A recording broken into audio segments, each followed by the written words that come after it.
آج کے اس پروگرام میں ہم کچھ مختلف کرنے جا رہے ہیں، یعنی ہم اپنے ہی پاکستان کی سچویشن پہ بات کریں گے اور اس سچویشن پہ جو لمحہ بلمحہ بدلتی رہتی ہے، چاہے وہ اسمبلیوں کی صورتحال ہو، چاہے وہ گورنمنٹس کا حال ہو، چاہے وہ عوامی سطح پر ہونے والی صورتحال ہو، اس میں ہونے والی تبدیلیاں اور ان کی وجوہات کا اندازہ لگانے کی کوشش کریں گے۔ اس پروگرام میں بات کرنے کے لیے ہمارے ساتھ آج پاکستان مسلم لیگ نون کے جو ہیں وہ ممبر موجود ہیں، جو کہ پارلیمانی لیڈر بھی ہیں پنجاب اسمبلی سے اور ہائی کورٹ فیصل آباد کے ایڈوکیٹ بھی ہیں، رانا ثناء اللہ خان صاحب۔ السلام علیکم۔ میں آپ کو سر خوش آمدید کہتی ہوں اس پروگرام میں۔ شکریہ۔ رانا صاحب کے ساتھ جی ہمارے ساتھ موجود ہیں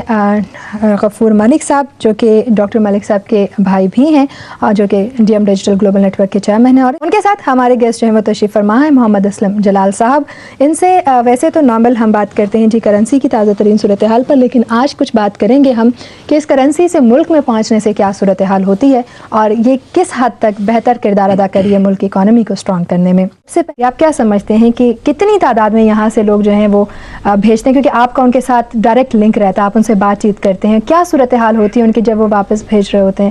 تو اس سے کتنا فائدہ ہوا ہے ہمارے ملک کو، آپ کیا سمجھتے ہیں؟ دیکھو جی، ہمارے جو لوگ یہاں رہ رہے ہیں یہ پاکستان کے لیے بہت بڑا سرمایہ ہے، اور یہ آن دا ریکارڈ بات ہے کہ جتنا بھی زر مبادلہ پاکستان میں جا رہا ہے اس میں 70% جو حصہ ہمارے یہاں رہنے والوں کا ہے۔ ہمارے ذریعے جو جتنا بھی پیسہ پاکستان جا رہا ہے وہ سارا لیگل جاتا ہے۔ جی، میں کے ایس منی ٹرانسفر لمیٹڈ روزڈیل کا ڈائریکٹر ہوں، اور کافی تعداد میں پیسہ ہم ٹرانسفر کر رہے ہیں جو وہاں سے امریکہ سے ہوتا ہوا پاکستان اسٹیٹ بینک میں جاتا ہے۔ ہمارے جو ڈالر ایسٹ والے یا دوسرے ہمارے دوسرے لوگوں سے ہم کام ان کے ایکسچینج میں پیسہ جا رہا ہے، تو اب obvious بات ہے کہ جتنا بھی یہاں سے پیسہ جا رہا ہے وہ پاکستان کو اس کا فائدہ ہے۔ زر مبادلہ وہاں ریگولر جا رہا ہے۔ I'm one of them۔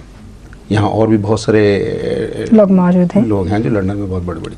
Party بیٹھی ہیں، مینچسٹر میں بیٹھی ہیں۔ یہ تمام کا تمام پیسہ جو پاکستان میں جا رہا ہے، ڈالر کی صورت میں جا رہا ہے، اور پاکستان کو اس کا بہت بڑا فائدہ ہو رہا ہے۔ آج کے اس پروگرام میں ہم کچھ مختلف کرنے جا رہے ہیں، یعنی ہم اپنے ہی پاکستان کی سچویشن پہ بات کریں گے اور اس سچویشن پہ جو لمحہ بلمحہ بدلتی رہتی ہے، چاہے وہ اسمبلیوں کی صورتحال ہو، چاہے وہ گورنمنٹس کا حال ہو، چاہے وہ عوامی سطح پر ہونے والی صورتحال ہو، اس میں ہونے والی تبدیلیاں اور ان کی وجوہات کا اندازہ لگانے کی کوشش کریں گے۔ اس پروگرام میں بات کرنے کے لیے ہمارے ساتھ آج پاکستان مسلم لیگ نون کے جو ہیں وہ ممبر موجود ہیں، جو کہ پارلیمانی لیڈر بھی ہیں پنجاب اسمبلی سے اور ہائی کورٹ فیصل آباد کے ایڈوکیٹ بھی ہیں، رانا ثناء اللہ خان صاحب۔ السلام علیکم۔ میں آپ کو سر خوش آمدید کہتی ہوں اس پروگرام میں۔ شکریہ۔ رانا صاحب کے ساتھ جی ہمارے ساتھ موجود ہیں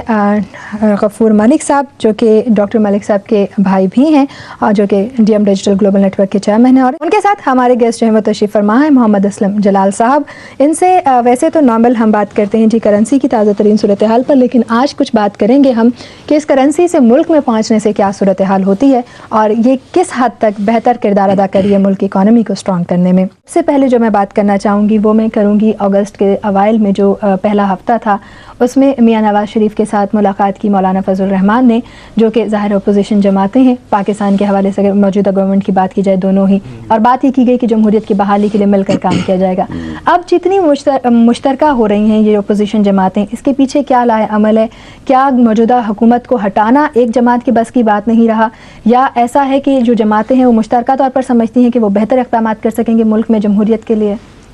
دیکھیں جی، اس جو ملاقات ہوئی ہے میاں نواز شریف صاحب کی اور قائد حزب اختلاف مولانا فضل الرحمان صاحب کی، اس ملاقات میں بھی اور اس سے پہلے جو واقعات ہوئے ہیں ان کے جو پس منظر میں چیز ہے وہ یہ ہے کہ اس وقت جو پاکستان کی اندرونی صورتحال ہے، وہ آپ بلوچستان میں جو آرمی ایکشن ہو رہا ہے اسے لے لیں، یا جو وزیرستان میں جس طرح سے گن شپ ہیلی کاپٹروں کے ذریعے سے بمبارمنٹ کر کے اپنے ہی شہریوں کو جو ہے وہ مارا جا رہا ہے، جو امن و امان کی صورتحال ہے، جو کرپشن کی صورتحال ہے، ہم نے یہ اسٹیل مل کا جو معاملہ ہے جو آپ کے سامنے ہے، اور اس کے بعد جو یعنی بیرونی اور یعنی خارجہ پالیسی کے حوالے سے جو پاکستان کا حال ہے، تو اس میں اب تقریباً یعنی پوری قوم اور تمام سیاسی جماعتیں جو ہیں وہ اس نتیجے پہ پہنچی ہیں کہ آمریت اور پاکستان یہ دونوں اکٹھے نہیں چل سکتے۔ اچھا، آپ نے کہا کہ اس وقت پاکستان کی صورتحال خاصی ڈاواڈول ہے، لیکن اگر خاصی یعنی ڈاواڈول اس حوالے سے ہے کہ پاکستان میں یعنی ایک ون مین رول ہے، جی ایک ہی آدمی ہے جو فوج کا سربراہ ہے، ایک ہی آدمی جو ہے وہ حکومت کا سربراہ ہے، ایک ہی آدمی سارے فیصلے کرتا ہے، ایک ہی آدمی خارجہ پالیسی ترتیب دیتا ہے، ایک ہی آدمی جو ہے وہ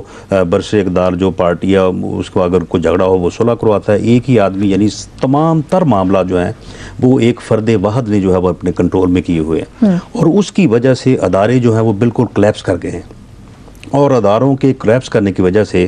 جو ملک کا نظام ہے وہ صحیح طرح سے نہیں چل رہا۔ اب اس صورتحال میں جب یہ ہے کہ پاکستان اور آمریت جو ہے یہ اکٹھے نہیں چل سکتے۔ اچھا، موجودہ گورنمنٹ کے دور میں جو مہنگائی ہوئی ہے، جو عوام کی صورتحال ہے، اس پہ آپ کیا کہنا چاہیں گے؟ دیکھیں، یہ بات یہ ہے کہ آپ مہنگائی کو لے لیں، آپ امن و امان کی صورتحال کو لے لیں، آپ بے روزگاری کو لے لیں، یعنی حالت یہ ہے کہ وہاں پہ جو ریٹائرڈ لوگ ہیں ایک مخصوص ادارے سے،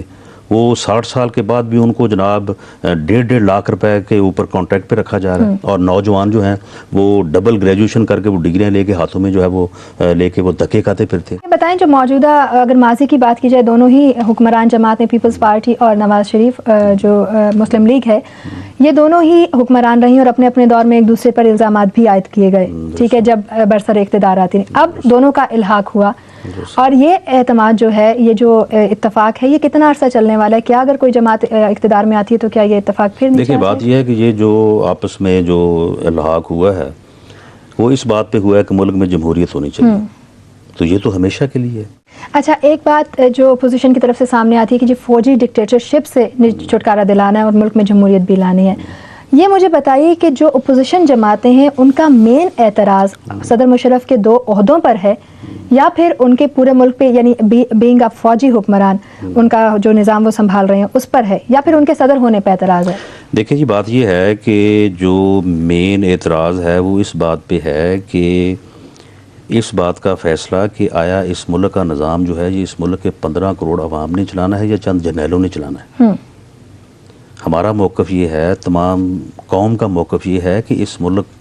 جو ہے یہ 15 کروڑ عوام کے لیے قائم ہوا، اور اس ملک کو 15 کروڑ عوام نے چلانا ہے اپنے منتخب نمائندوں کے ذریعے سے، یہی ہمارے آئین کے شروع میں جو ہے وہ درج ہے۔ ٹھیک ہے، اب مجھے یہ بھی بتائیے کہ اکثر اوقات اپوزیشن پہ یہ بھی الزام عائد کیا جاتا ہے کہ جی جب الیکشنز ہوتے ہیں تو کوشش یہ کی جاتی ہے کہ گورنمنٹ کے اوپر آ کے، یعنی گورنمنٹ سے زیادہ اقدامات کیے جائیں لوگوں کی بحالی کے لیے، آنورڈ جب وہی جماعت اقتدار میں آ جاتی ہے، کسی بھی جماعت کے بارے میں جو بھی اس وقت اپوزیشن ہوتی ہے اور اس کے بعد وہ اقتدار میں آتی ہے، تو وہ سارے کام دھرے کے دھرے رہ جاتے ہیں، ملک میں غربت وہیں رہ جاتی ہے، مہنگائی وہیں رہ جاتی ہے، لوگوں کے مسائل وہیں رہ جاتے ہیں، گورنمنٹ کے اور اپوزیشن کے اپنے جھگڑے پڑ جاتے ہیں، تو اس صورت میں ملک کیسے جمہوریت کی طرف؟ دیکھیں، بات یہ ہے نا کہ یہ ٹھیک ہے کہ ایک پارٹی جو ہے وہ برسر اقتدار آتی ہے اور اس کے بعد اگر وہ کام نہیں کر سکتی تو اس بات کا فیصلہ کون کرے گا؟ اس بات کا فیصلہ جو ہے یہ کسی جرنیل نے کرنا ہے، یا اس بات کا فیصلہ جو ہے وہ آرمی نے کرنا ہے کہ یہ پارٹی جو ہے اس نے صحیح حکومت کی ہے، یہ پارٹی صحیح کام کر رہی ہے یہ نہیں کر رہی؟ اس بات کا فیصلہ بھی ملک کے عوام نے کرنا ہے نا۔ اگر آپ کی جماعت اقتدار میں رہتی اور انہیں نہ ہٹایا جاتا تو آپ کیا سمجھتے ہیں کہ ملک میں جمہوریت کی صورتحال بہتر ہوتی، لوگوں کی جو معیار زندگی ہے وہ بہتر ہوتا؟ یقیناً بہتر ہوتا۔ اس کی وجہ یہ ہے کہ ہماری جماعت جو ہے، ہماری قیادت جو ہے وہ سیاسی لوگ ہیں، جمہوریت پہ ایمان رکھتے ہیں۔ اچھا، نیشنل انٹرسٹ کی آپ بات کر رہے ہیں، نیشنل انٹرسٹ میں ہمارے ملک کے اندرونی سارے جتنے معاملات ہیں، چاہے خواتین پہ بات کی جائے، چاہے ملک کے ہمارے جو مسائل ہیں ان پہ بات کی جائے، وہ سب شامل ہیں۔ آج جو قومی اسمبلی میں بل پیش کیا گیا تحفظ خواتین کے حوالے سے، اس پہ اپوزیشن نے، متحدہ مجلس عمل نے بل پھاڑ کے اور وہ باہر چلے گئے اور اس پہ بات بھی نہیں کرنا گوارا کی، اور صورتحال ایک عجیب سی شکل اختیار کر گئی۔